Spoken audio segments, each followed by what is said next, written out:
Well, this is going to be a bit of a laugh. This is a Lima model and it's made in Italy. Mamma mia! What could possibly go wrong with this? What we've got here is a Swiss Railcar. It looks great in this green and silver colour. It's one of my favourite colours, very iconic of a certain era within Swiss railways. And this is a very handy model to have, especially if you have a smaller model railway. So we're going to check it out today, see what this is all about, and also see if we can get it running. Lima was certainly good at having quite a large range of different models, but they weren't that great at making really detailed models. They were more kind of toy-like, or just between toy and model really.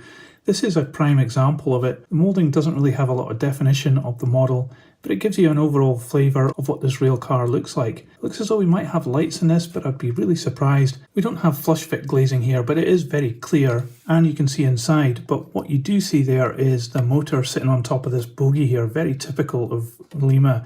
So I'm guessing that this one will be driven at the front here and the one at the back will be picking up. It's moulded in green plastic, this model, and it has a silver painted roof. We also have a silver door here, but some places like here we have some kind of random paint and there's a bit of overspill and fuzziness down here as well.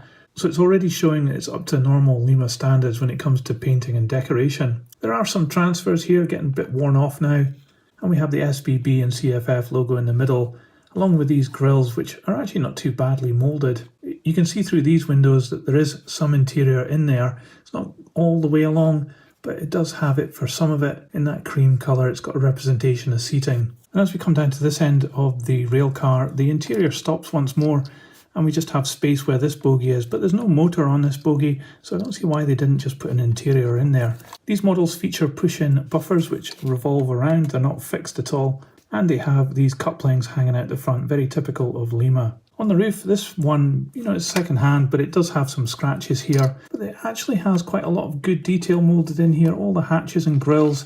And we also have this wire here with the little insulators as an added in piece.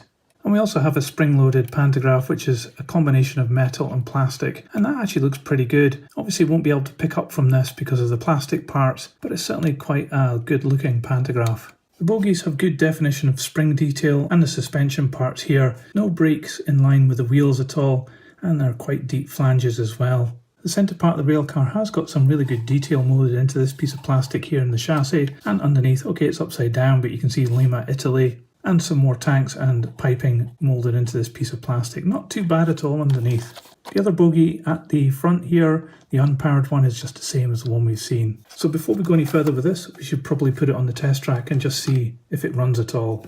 Well, I normally put my models onto this third radius Hornby set track, but this model isn't actually going to fit onto it. It needs a shallower curve. So if you're thinking about buying this model, you have to be aware that it's not going to get round tight corners at all on your model railway. So I'm going to have to go and get some straight track. I'll be back in a moment. A few minutes later. So here we are on some straight track, and it fitted onto that okay. Again, this is just some old Hornby track, and as usual, I'm using my H&M controller on 12 volts DC. So let's give it some power and see what happens.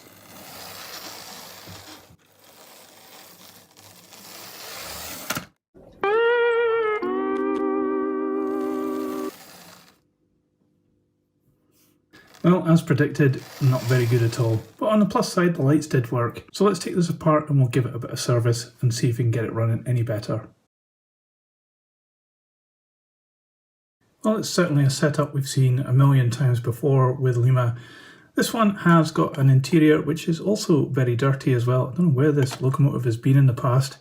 We had this weight down in the chassis, and then the chassis is made of plastic. We have the motor at the front here and the pickup at the back, and we do also have lights as well fitted onto this. So I'm going to give the motor a bit of a clean and give it some oil, and I'm also going to clean the wheels, and then we're going to see if that makes any difference.